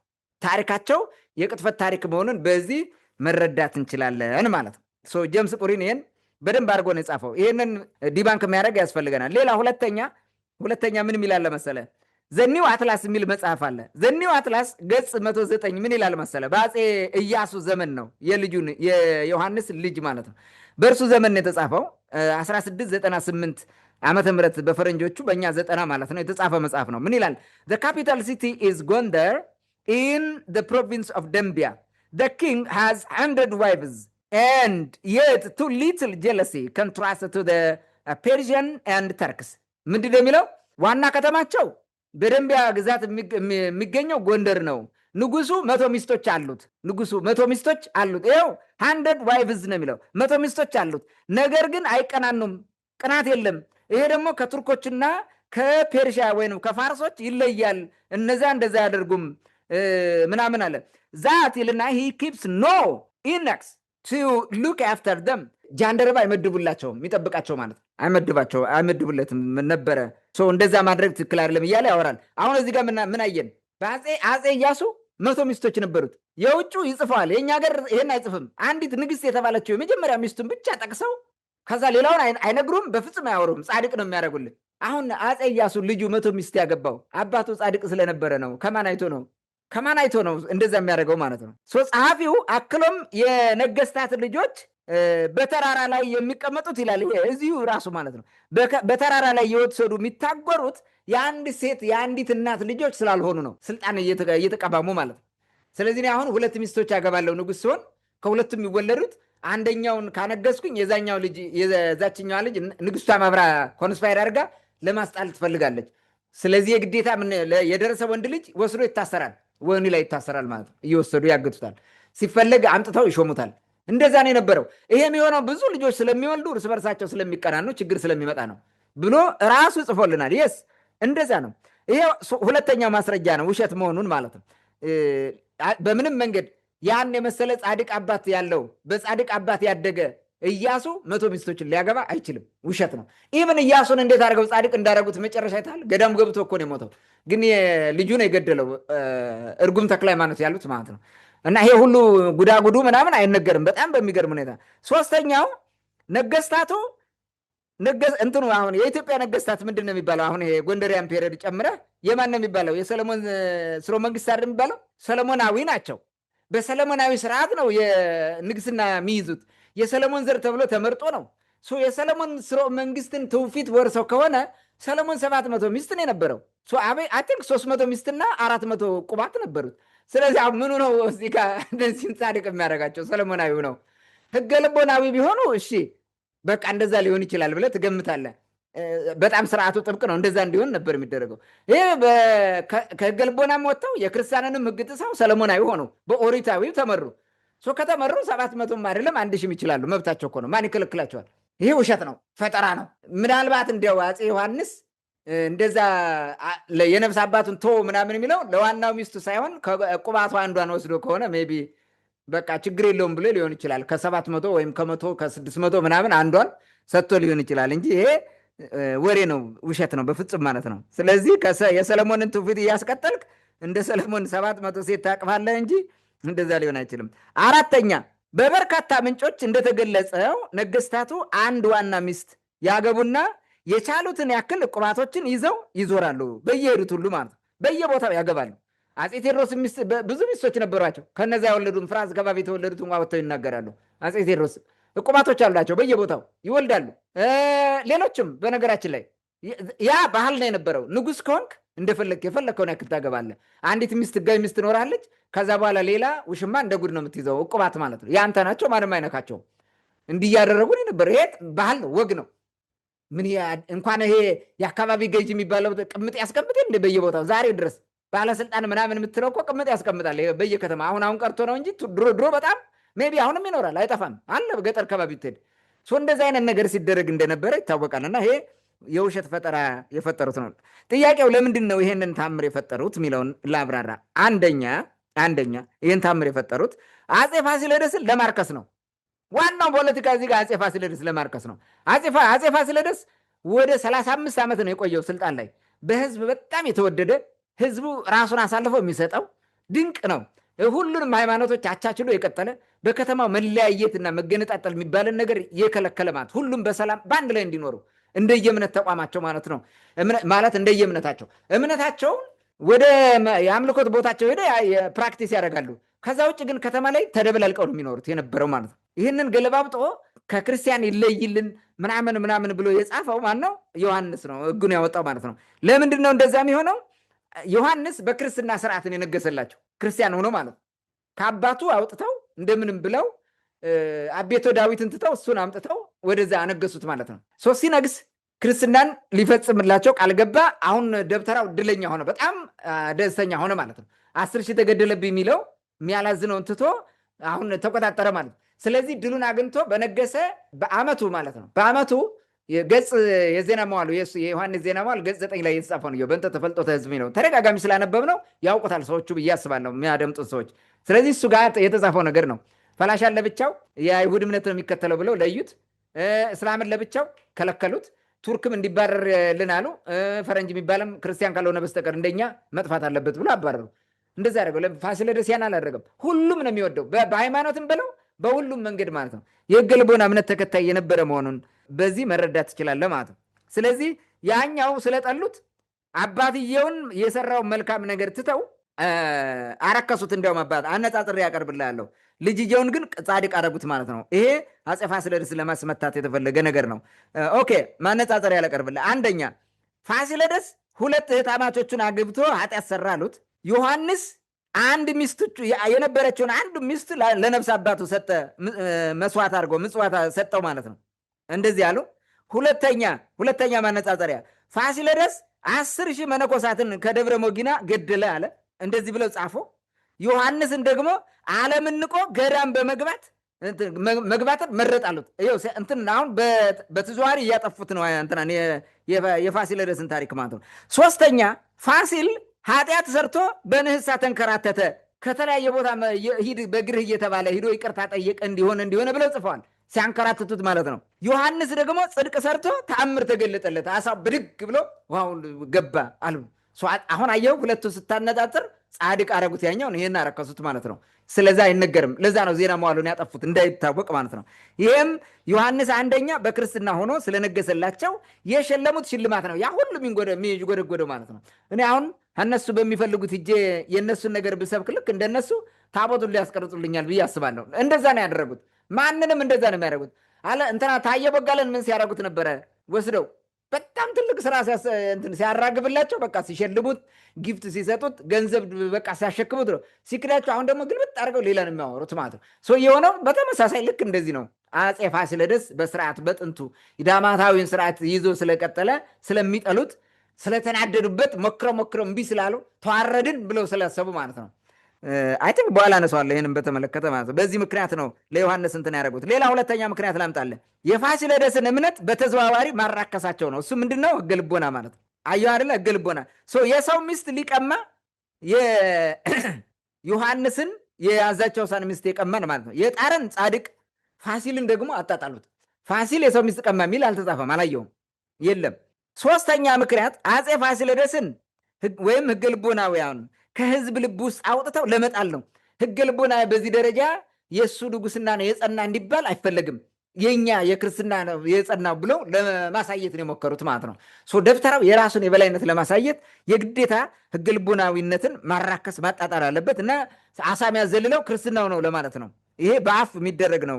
ገድል በመጽሐፍ ምናምን እንደሚደረገው ያ ዶሮ ጭንቅላቱ ምናምን እንደሚባለው ነው። አራተኛ ማነጻጸሪያ ላምጣልህ። አራተኛ ጎትንገስ የሚለውን ዝባዝንጌ ትርክት እውነት ለማስመሰል ነው የተሰራው ትርክቱ ማለት ነው። ለምን ይኸው ታምር ተሰራ። ያ መነኩሴ ምን አደረጋለ? እዛ ጋር ባረካት ቦታውን እንደዚህ ይሆናል የጽድቅ ስራ እንደሚሰራ ሁሉ ነው የነገረው። ስለዚህ ዮሐንስ የጽድቅ ስራ ሰራ ማለት ነው። አሳዘለለ ፋሲል እዛ የሰራው ግንብ ማለት ነው። ያንን እውነት ለማስመሰል በክርስትና ተመርቶ በክርስትና ምንድነው ይሄ ባህታዊ ተመርቶ እንደመጣ አድርገው ያወሩትን እውነት ለማድረግ ነው። አምስተኛ የደብተራዊነትን የበላይነት ለማስቀጠል ታሪክ ፈጣሪና ሰባኪ መሆናቸውን ማሳያ ነው። ይሄ ነው ማሳያ ነው። በቃ እነሱ የበላይ የነሱ እውነት ሆኖ እንደሚቀጥል የፈለገውን ፈጥረው እውነት ሆኖ እንደሚሄድ በዚህ ማወቅ አለብህ።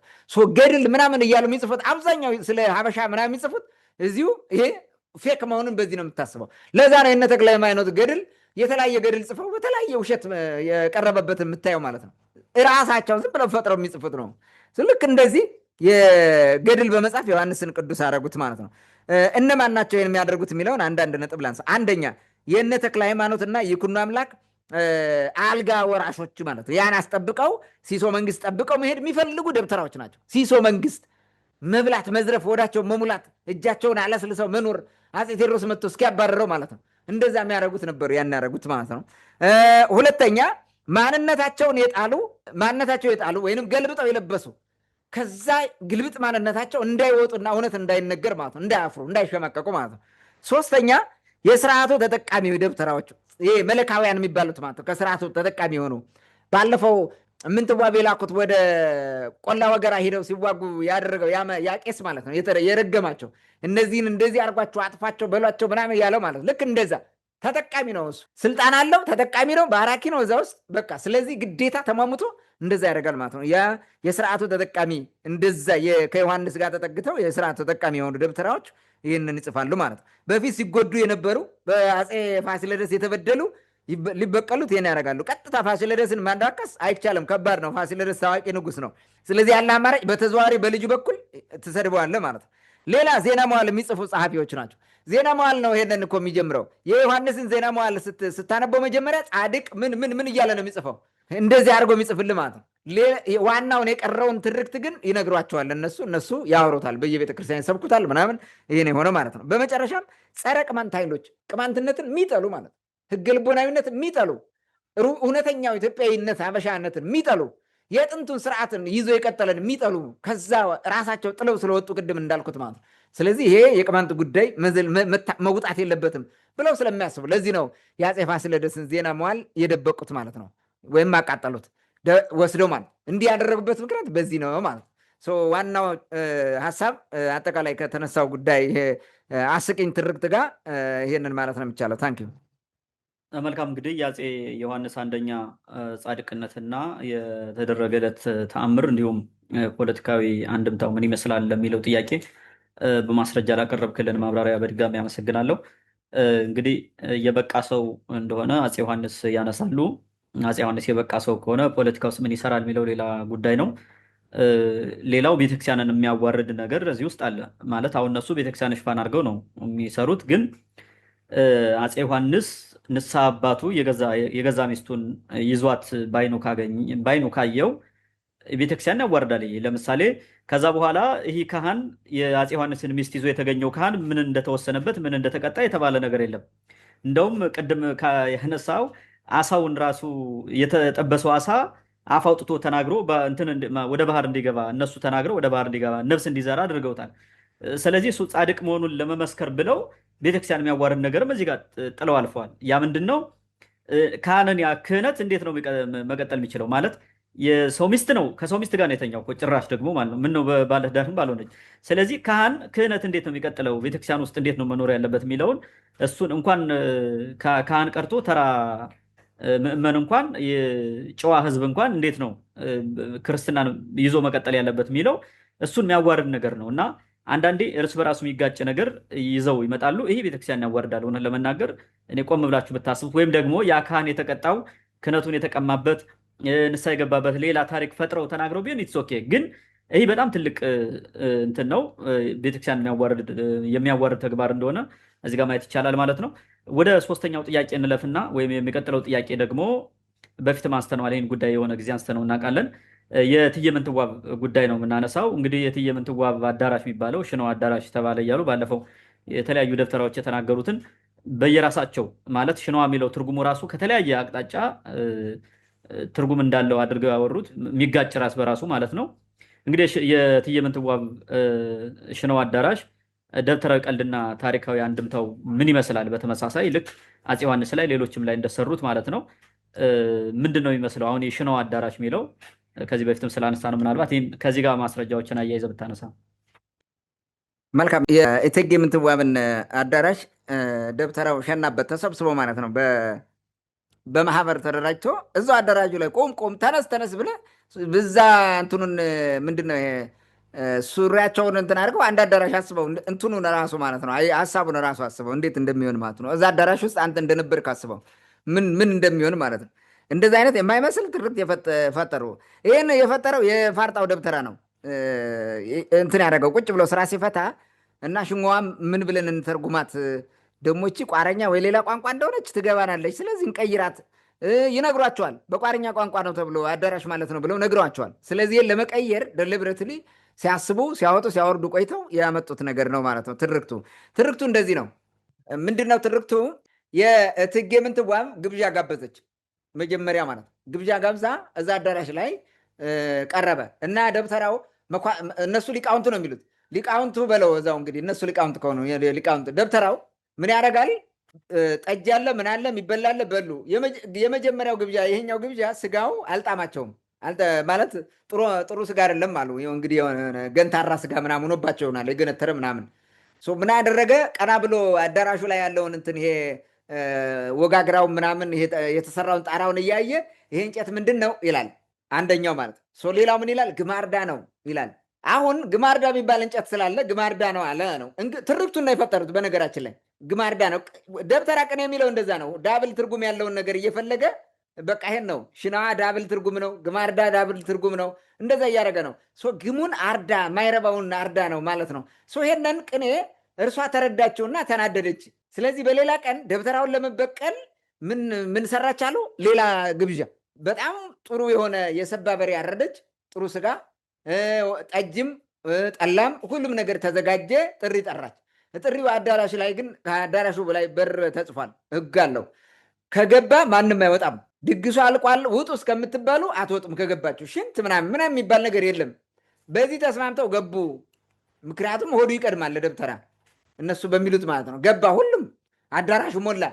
ሰላም፣ የሚበላው ተበላ፣ የሚጠጣው ተጠጣ። ቀጠለ ጨዋታው፣ እያንኳኩ ቀጠሉ። መጨረሻ ላይ ሽንት መጣ። የሚያደርጉት ግራ ገባቸው። እንዳይወጡ ዘበኛ አለ እዛ ጋር ይገላል። ሕግ ነው። እንዳይቀመጡ ሽንት ተወጥሯል። ችግር ውስጥ ወደቁ። አሁን ምን አደረጉ ነው የሚሉት? ቅኔ ፈጠረ እዛ ውስጥ አንደኛው ማለት የተለያየ ነው የሚናገረው። እንግዲህ አንደኛው እዛ የቁስቋም ከባቢ ያለ የደብረ አስተዳዳሪ ይመስለኛል በቅርቡ የተናገረው ወጥቶ ለአሚኮ ምንድን ነው የሚለው? በዚህኛው 500 ወርቅ አለኝ፣ በዚህኛው 500 ወርቅ አለኝ። እትጌ ሁለቱ ሲደመር ስንት ይሆናል ብሎ ጠየቃት። ሽናዋ ብላ መለሰች ይላል። ሌላው ደግሞ ምን ይላል? እንትና ዲያቆን ዮርዳኖስ አባይ የሚባለው ደግሞ ሲያወራ ምን አለ? በቪዲዮ ያለው የሰማነው ማለት ነው። እዚህ በፊት ምን ይላል? እትጌ ስናከብረው ቁጥር አለማወቆ አላት አንዱ እንትን አለ ደብተራ እዛ ውስጥ ያለው።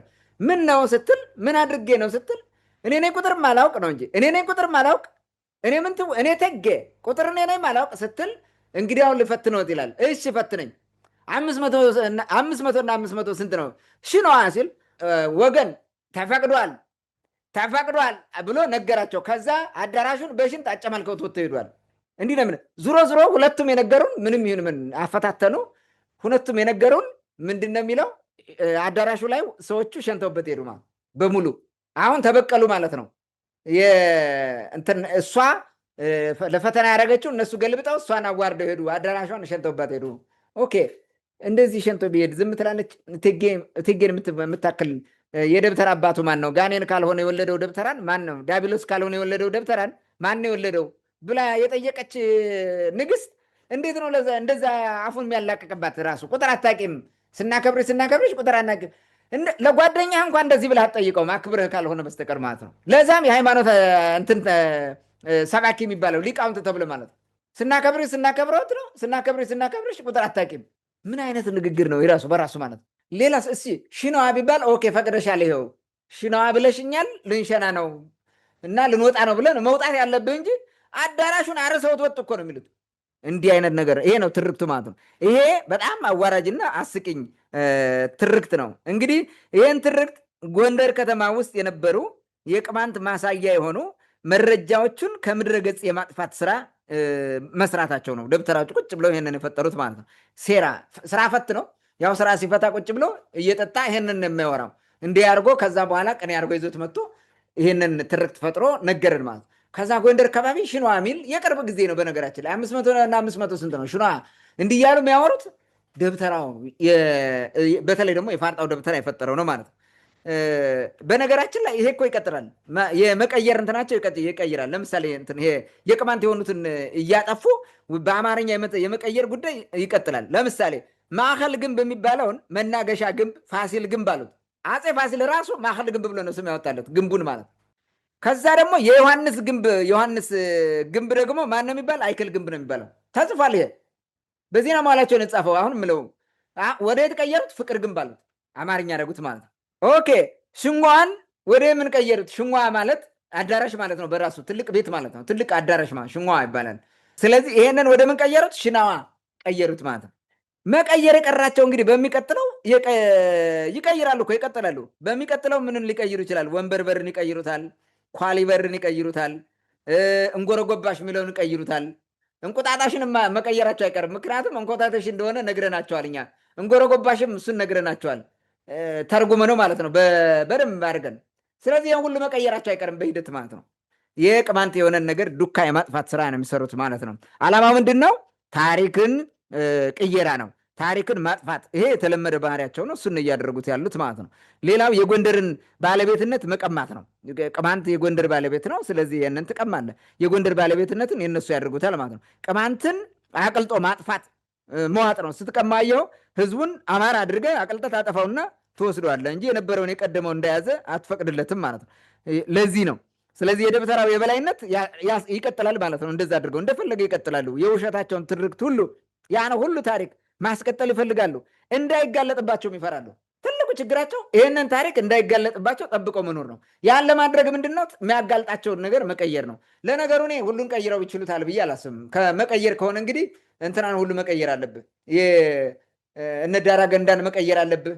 እነ ቀሃን፣ አንገረብን፣ መገጭን፣ ሽንታን፣ ድማዛን፣ አዘዞን ሌሎቹ ሁሉ መቀየር አለብህ ማለት ነው። ደፈጫን ይሄ ማን ነው የሚባለው? ብላጅግን፣ ጫንቅን ሁሉን እዛ አካባቢ ያለውን ነገር መቀየር አለብህ። ወለቃን ምናምን ሳቢያ ቢለው ሁሉ ማለት ይሄ ከዛ አካባቢ ያለ ነው። ዞር ስትል ደግሞ ሌላ ቦታ ያለ በእነሱ የሚኖርበት ፋርጣው ጋር ብትሄድ ሌላም ብትሄድ እዛ ያለ ቦታ ስያሜ ሁሉ ምንም እንትን አማርኛ አይደለም። ምን ሊያደርጉት ግዕዝም አይደለም። ስለዚህ ዙሮ ዙሮ ምንድነው የጎንደርን ታሪክ በተለይ ደግሞ ነገስታት ጋር የተያዘውን ነገር ማጥፋት አለባቸው። ለካ ቅማንትም የነገስታት ዘር ነው እንዴ ንግስ ይሆናል እንዴ ንጉስ ይሆናል ምናምን የሚለውን ነገር ለመከላከል ነው እንደዛ የሚያደርጉት ማለት ነው። ይህም ሌላው አሳፋሪ ትርክት ነው። ታንኪ እንግዲህ እትዬ ምንትዋብ አዳራሽ በተለይ ሽንዋ ብለው የተረጎሙት ይሄ አሁን ያስቃል፣ ያሳፈራልም ይደብራል መሆኑን ለመናገር በእርግጥ እነሱ ከሽንትም በላይ መቀየር የፈለጉት ታሪክ መቀየር ካለበት ቀዘኑም ማለት ብለው አለመጻፋቸው አለመተረካቸው ሊመሰገኑ ይገባል። በእውነት በጊዜው ራሱ መቼም ሰው የሚለብሰው ወይ የሆነ ግብግብ ወይም ደግሞ ይሄ ምንድነው ጥብቆ ነው የሚባል በድሮ አይነት በዛን ጊዜ አሁን ያለው ዘመናዊ ልብስ ላይኖር ይችላል። እና በዚህ ልክ አንደኛ ንቀት ነው ሲጀመር። አዳራሽ ውስጥ ሰው እንዴት አምልጦት ካልሆነ እንደዚህ አይነት ታሪክ ፈጥሮ ሊሸና ይችላል? ዝም ብለው በግልጽ አማርኛ ወይም ደግሞ እዛው ተጸዳዱበት ብለው ቢናገሩት የተሻለ ነው የሚመስለኝ። ግን ቅድም ካነሳቸውም ብዙ ጊዜ እነሱ ከሚያነሱትም አንጻር አብዛኛውን ትርክት የሚፈጥሩት ነገስታቱ ካለፉ በኋላ ነው። ምክንያቱም አንዳንድ የሚፈጥሩት ትርክት እነዛ ትርክት የተፈጠረባቸው ሰዎች በህይወት ቢኖሩ ተቀባይነት የሌለው እርምጃም ሊያስወስድ የሚችል ስለሆነ ያው ካለፉ በኋላ አሁንም ድረስ እየቀየሩ እየተጠቀሙት እንደሆነ በርካታ ማሳያዎች አሉ። እነዚህ ሰዎች አንደኛ በሚያቀርቡት ትርክት በራሱ እንትን አለው፣ የጊዜ የቦታ ልዩነት አለው፣ የሂደት ልዩነት አለው። እንደገና በተለያየ መንገድ ሂደው የሆነ ቦታ ላይ ተመሳሳይ የሆነ ነገር ወይም ደግሞ የሆነ ነገር መቀየር ቢፈልጉም የሚያመጡት ትርክት ግን የተለያየ እንደሆነ አሁን ካነሳው ትርክት አንጻር መገንዘብ ይቻላል ማለት ነው። ወደ መጨረሻው አንድ ጥያቄ ላንሳና ዛሬው ውይይታችን በዚህ እንዘጋለን። አሁን ስናነሳቸው የነበሩ እንደ አጠቃላይ እነዚህ ሁሉ አዋራጅና ተራ አስቂኝ ትርክቶች መፈጠር ዋና መነሻቸው ወይም ደግሞ ዋና ምክንያታቸው ምንድን ነው የሚለውን ጥያቄ መመለስ ያለብን ይመስለኛል። ይህን የፈጠሩት ለምንድን ነው? ከዚህ ጀርባ ለማጥፋትም ለመደበቅም ወይም ለመቅበር ያቀዱት እውነተኛ ታሪክ አለው የሚለውን እሱን ብናነሳው ደስ ይለኛል። በተደጋጋሚም በእርግጥ አንስተነዋል፣ ግን ዋና ምክንያታቸው መነሻቸው ምንድን ነው የሚለውን አጠር አድርገህ አንሳውና የዛሬው ውይይታችን በዚህ እንዝጋ። እነዚህን ሁሉ አስቂኝና አዋራጅ ትርክቶችን መፍጠር ዋና መነሻው ምንድን ነው የሚለው መሰረታዊ ነገር ነው። ምንድን ነው በዚህ ደረጃ ለመዋረድስ ራሱ ለምን ይመርጣሉ? ምን ቢያገኙበት ነው? ምንድን ነው ትርፍ? አሁን በዚህ ደረጃ ተዋርደህ የምታገኘው ትርፍ ምንድን ነው የሚለው በጣም መሰረታዊ ነገር ነው። ደብተራው ምንድን ነው ካልኩሌሽኑ? ይህም ሁሉ አዋራጅ ነገር ፈጥሮ ሲያዋረድ ራሱን ሲያዋርድ ማለት ነው። አዳራሽ ላይ ተሰብስቦ ሲሸና፣ የነፍስ አባት ሆኖ የነፍስ ልጁን ሚስት ሲቀማ፣ ጎትን ገስ እያለ የሌለውን ነገር ሲቀባጅር ከእንስሳት ጋር ምናምን፣ ይህ ሁሉ ለምንድን ነው የተፈጠረው የሚለው ነገር በጣም መሰረታዊ ነገር ነው። ለምን የሚለው ማለት ይሄ መመለስ አለበት። እንግዲህ ደብተራው ማለት ሌላውን ለመቅበርና ለማጥፋት ብሎ የፈለገውን ያክል ውርደትና መስዋዕትነት ይከፍላል። የፈለገ ቢሆን ይከፍላል። ውርደት ማለት ነው። ሌላውን ለመቅበር ብሎ የማይሰራው ነገር የለም። እስቲ ያስብ። አሁን ሰይጣን እግዚአብሔርን ይፈራል፣ ሰይጣን እግዚአብሔርን ያከብራል። ስለዚህ ጁንታ ከሚገዛን ደብተራ ቢገዛን ይሻላል፣ እንትን ማለት ሰይጣን ቢገዛን ይሻላል ብሎ የተናገረው ሰውዬ ምን ያክል እንደተዋረደ ያስበው። እምነቱን ሁሉ እኮ ነው የደመሰሰው። እምነቱን ሰይጣን እግዚአብሔርን ያከብራል ብሎ ሰይጣናዊ እኮ ነው የሆነው። ይሄን ሁሉ ሪስክ ለምን ወሰደ? ያን የሚያተርፈው አለ እንደዛ አድርጎ አውርቶ ማለት ነው። የማይከፍሉት መስዋዕትነት የለም እና የማይዋረዱት ውርደት የለም። ውርደትም ይሁን በገንዘብም ይሁን የህይወት መስዋዕትነት ቢያስከፍላቸው ሁሉ ይከፍላሉ። ያን ለማስቀጠል ማለት ነው። የእነሱን እንትን ለማስቀጠል መሰረታዊ ነገሩ ይሄ ነው። የቅድም እንዳነሳሁት የነፍስ አባትነትን ማዕረጉን ሽታውን ራሱ ሲያጠፉት ራሳቸውን አረከሱት ማለት ነው። የንጉሱን ሚስት ቀምቶ እንዲያውም ላግባት ብሎ በአደባባይ ሳያፍር ማለት ነው። ንጉሱን ሳያፍር ተጋብተን ብንዘልቅ ነው ምናምን ብሎ ይህንን ሄደበት ማለት ነው። ይህ አሁን ምንም እንትን አያደርግም። የነፍስ አባትን ሲያዋርዱ ራሳቸውን እያረከሱ ነው። ግን ቅማንትን ለመቅበር ስለሆነ አይጨንቃቸውም። የእነሱ መዋረድ ማለት ቅማንትነትን ማጥፋት ማቅበር ስለሆነ ዶንት ኬር ምንም አይመስላቸው ማለት ነው። ሌላው ከበሉበት አዳራሽ እንደ እንስሳት ተሰባስበው ሲሸኑበት ማለት ነው። ሽንታቸውን ሲያርከፈክፉበት አዳራሽ ውስጥ ምን ያክል እርባና ቢስ የሆነ ወራዳ የሆነ ተግባር እንደፈጸሙ እየነገሩን ነው። እነሱ እውነት ነው ብለው ስለነገሩን ነው እውነት ነው ብለን እንውሰደው። ረከሱ ማለት ነው። ይሄን ርካሽ የሆነ ነገር ፈጥረው ሲያወሩት ምን አገባቸው እነሱ? ቅማንትን ማጥፊያ ስለሆነ ከዚህም በላይ ይዋረዳሉ። ምን ችግር አለው? ከዚህም በላይ ይዋረዳሉ። ስለ ሃይማኖታቸው ደንታ የላቸውም። ስለ ራሳቸው ስብዕና ደንታ የላቸውም። ስለ ሀገር ደንታ የላቸውም። የፈለገውን ይሸጣሉ። እንደዛ እኮ ናቸው። ለማርያም እና ለመስቀል አልሰግድም አሉ ብለው በታምረ ማርያም ጽፈው ንጉሱ በድንጋይ ወግሮ ሲገላቸው ብርሃን ከሰማይ ወረደ ብለው የጻፉ እኮ ናቸው። ይህ መጽሐፍ ቅዱሳዊ ሆኖ ማለት ዶንት ኬር ምንም ለንጉሱ አልሰግድም ስላሉ ብቻ ማለት መስገድ ያለብህ ማለት እስከምትሰግድ በዛ ደረጃ ያጠፋል። እነሱ የተሸከሙትን ኃጢአት ተሸክመው ማለት ነው። ቅማንትን ባርከናቸው ያልሄዱ ግደሉ ብሎ ውርደትን እየሰበከ ወይም መሳሪያ ራሷ ሰብስቦ የሚባርክ ምን ሊሆን ይችላል? እስከጠፋለት ድረስ እሱ ችግር የለውም። ለምን እነሱ የሚፈልጉት ሶሻል ስትራክቸሩን የመሰረቱት ስትራክቸር እንዲቀጥልላቸው ነው። ከእርሳቸው እየበሉ እንዲኖሩ ነው የፈጠሩት ትርክት እውነት ብሎ እንዲቀጥል እንጂ ስለ ክብር ምናምን የሚባል ነገር እኮ የለም። እንደዛ ቢሆን ይሄ ሁሉ ያደረጉት ነበር? አልነበረም፣ አያደረጉትም ነበር። ይሄኛውን ማየት ትችላለህ ማለት ነው። ቅማንትን ለማጥፋት የውሸት ታሪካቸውን ለማስቀጠል ሌላም ውርደት ይጎናጸፋሉ። በደንብ አድርገው ይዋረዳሉ። ዶንት ኬር ምንም አይመስላቸው። አፄ ቴዎድሮስን ከእንግልጣር ጋር አብረው አስገድለው ሀገር ሲክዱ፣ ቅድም እንዳልኩት ሀገር ሲክዱ ምንም አልመሰላቸውም። አፄ ቴዎድሮስ ይሙትላቸው እንጂ አንድ እግር በርበሬ መንቀላቀቷቸው እያሉ እንትን ሲያደርጉ ማለት ነው። አንድ የኮሶ ሻጭ ልጅ ለመግደል ብለው የሄዱት ማለት ነው። ከዛም እንግዲህ ይሄን አድርገው በአፄ ቴዎድሮስ ላይ ምን አሉ? ጥቁር ውሻ ይውለድ እነዚህን ወደ ስልጣን ያመጣ ብለው መሐላ ግጥም አድርገው ማሉ። በመጨረሻ አፄ ቴዎድሮስ በታሪኩ በዓለም ገኖ ሲወጣና ትልቅነቱ ሲታወቅ እሱን የሚወዳደር መንግስት ኢትዮጵያ ውስጥ ንጉስ ኢትዮጵያ ውስጥ እንደሌለ ሲታወቅ አፄ ቴዎድሮስ ምን አድርገው ትመጡ? የኛ ነው ከእንግሊዝ የመጣ ፀጉሩን እየተሻሹ እያለቀሱ ራሱ ባርከን እያሉ አፄ ቴዎድሮስን ይሄው የአፄ ቴዎድሮስ ካባ ሱሪው የተዋበች ሱሪ ግላሱ የፈረሱ ሁለት ነው ይሄው እያለ ያሳያል። ዛሬ ማለት ወንድሜ ነው እያለ ማለት አክብሮ ንጉሴ ነው እንትን ሰራለት። ደብረ ታቦር አሁን ሰሞኑን የሐውልት አቆሞለትን ተመልከት። ያን ያክል ተዋርደው አዋርደው ሀገር አዋርደው ስለማጥፋት የሄዱት አሁን ተመልሰው ምን እንደሚያደርጉ ማለት ነው። ስለዚህ ለመገለባበጥ ከጥቅማቸው ጋር ለመሄድ የሰሩትን ውሸት እውነት አድርገው ለመሄድ ማይከፍሉት ዋጋ የለም። ሁሉንም ውርደት ይጎነጨታል። ዶንት ኬር ምንም የማይገዳቸው ማለት ከጠንቋይ ቤት ታቦት 15 ታቦት ይዘው ሲሄዱ አይጨንቃቸውም። ግን ስቲል ጳጳስ ናቸው። አሁንም ጳጳስ ብፁዕ ቅዱስ እየተባለ ማለት ነው። ይህን ሁሉ ማየት እንችላለን ማለት ነው። ዋና ችግራቸው ደግሞ የፈጸሙትን ክህደት ወይንም ይሄ ምንድን ነው የፈጸሙት ክህደት ኢሪቨርሲብል መሆኑ ነው። የፈጸሙት ክህደት ኢሪቨርሲብል ነው ማለት ምንድን ነው? ራሳቸውን የከነአን ዘር መሆኑን ያውቃሉ። ከናናውያን መሆናቸው በዝርያ የከነአን የልጅ ልጆች ናቸው።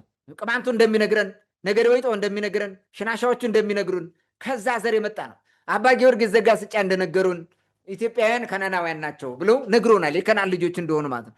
የከነአን ልጅ በመጽሐፍ ቅዱስ ተረግሟል ብለው እነዛኞቹ ተሰደው መጥተው እንትን ርስት ቀሚዎች ማለት ነው። እንደነዚሁ ማለት ገልብጠው ርስት የቀሙ ሰዎች የጻፉትን እውነት አስመስለው ይህንን ወሰዱት፣ አበዱ።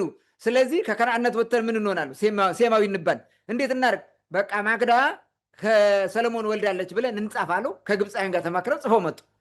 የቀደመው ህዝብ ከናናዊ ህዝብ ለሀገሩ ቀናኢ ትልልቅ ስርዓቶችን ጠብቆ የኖረ ነው። ግብፃውያን ያውቃሉ። ኢትዮጵያዊነትን ሸርሽረ የምታጠፋው ይህን ህዝብ ስታጠፋው ነው፣ ያን ሀበሻ ህዝብ ማለት ነው። ስለዚህ ምን ማድረግ አለብህ? ማንነትን ማስጣል። ሰለሞን አድርገው አመጡት። ሰለሞናዊ ሆነ። ይኸው 700 ቁማት ይይዛል፣ 100 ቁማት ይይዛል። እንደዚያ ሆኖ እንዲመጣ አደረጉት ማለት ነው። ስለዚህ ራሳቸውን እነሱ በመጽሐፍ ቅዱስ እንኳን ይሄ የተረገመ ነው ተብሎ የተጻፈውን ዘር ሆነው እያሉ የተመረጠ ዘር ነው ብለው ከነአን ባሪያ እንዲሆንለት የተጻፈው። ከነአን እኮ አንድም ቀን ባሪያ ሆኖ አያውቅም። የትኛው መጽሐፍ ቅዱስ ላይ የትኛው መጽሐፍ ላይ ከነአን ባሪያ ሆኖ ተሸጠ የሚል አንድም የለም።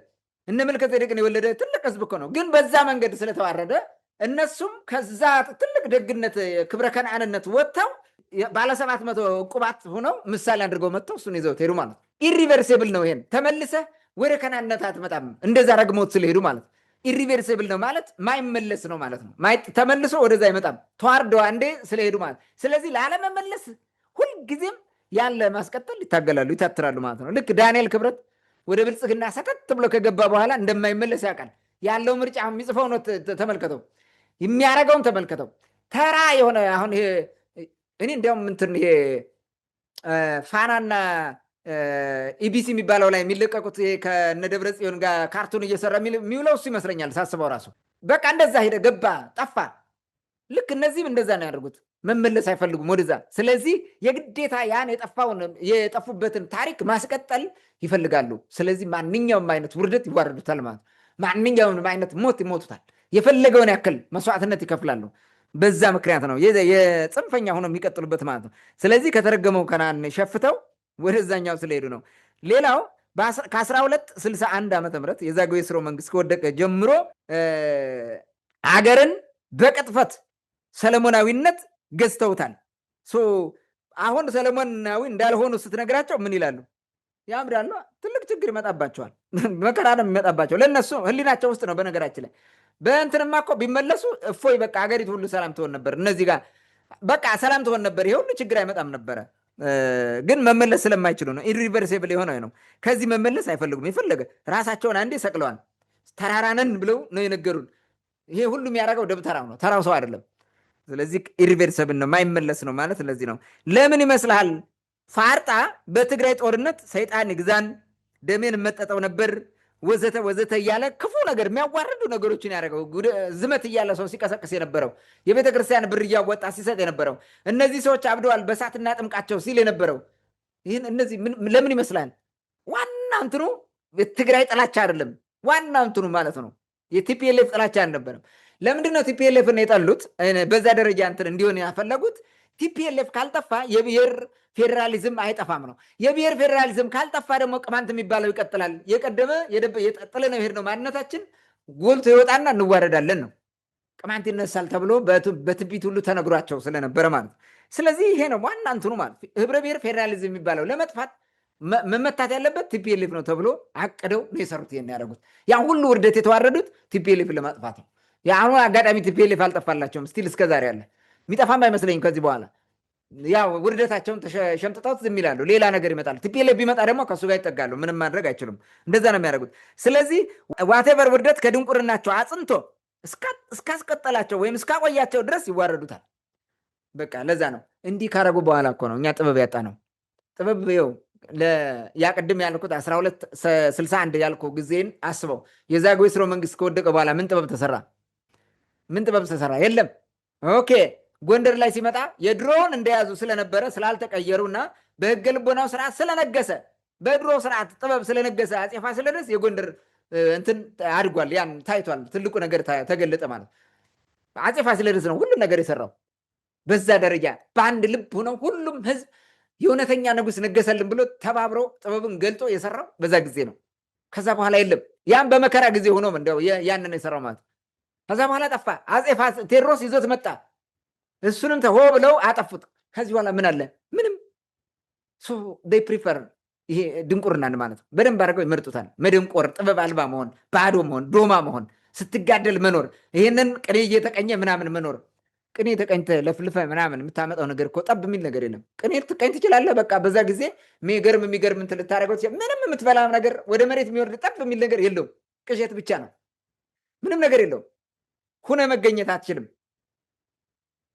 ትልቁ ነገር ይሄ ነው እና ይሄንን ለማስቀጠል ስለሚፈልጉ ነው ያን ያክል ውርደት የሚዋረዱት ማለት ነው። ታንክ መልካም። እነዚህ ሁሉ አዋራጅና ተራ ስቂኝ ትርክቶች መፍጠር ዋና መነሻቸው ምንድን ነው ለሚለው ጥያቄ ለሰጠን ማብራሪያ በድጋሚ ከልብ አመሰግናለሁ። ምናልባት ይህ ነገር እስኪቆም ወይም ደግሞ ወደ እውነት እስኪመለሱ አለበለዛም ደግሞ አብዛኛው ሕዝብ በሚገባው ልክ ወይም ደግሞ ያወቁ ሰዎች ልክ እንዳንተ አይነት ሰዎች እስኪገባቸው ሌላው ህዝብም እኩል መረጃ እስኪኖረው ድረስ ይህን ነገር እንቀጥለዋለን ማለት ነው። ብዙ ሰው መረጃ እንዲኖረው ይደረጋል። በዚህ ሚዲያ ብቻ ሳይሆን ሌላም ሚዲያ አስፈላጊ ከሆነ በዚህ ጉዳይ እውቀቱ ወይም መረጃው ያላችሁ ደግሞ በደንብ መታገል ያስፈልጋል ማለት ነው። ይህ እስካልቆመ ድረስ ይህ ችግርም እንደሚቀጥል ማወቅ አለብን። ውድ አድማጭ ተመልካቾቻችን ለዛሬ የነበረን የታሪክና ማህበረሰብ ዝግጅት ይህን ይመስል ነበር። እንግዲህ ከጎንደር ዘመነ መንግስት ጋር የተያያዙ የደብተራ ቀልዶችን ነው ያነሳ ነው። ስለ አፄ ዮሐንስ የራሳቸው የተረኩትን፣ ስለ ንግስት ምንትዋብ የሚያነሱትን፣ ስለ ጎትንገስም እንደ አጠቃላይ እነዚህን ይመስሉ ነበረ። ሌሎችም ይኖራሉ፣ ሰፋ አድርገን ማየት እንችላለን። ለወደፊቱ ወደ እናንተ መልሰን ይዘን እንመጣ ይሆናል ማለት ነው። ለዛሬው በዚህ ብቃን። መልካም ጊዜ እንዲሆንላችሁ ተመኘው። መልካም ጊዜ ሁላችሁ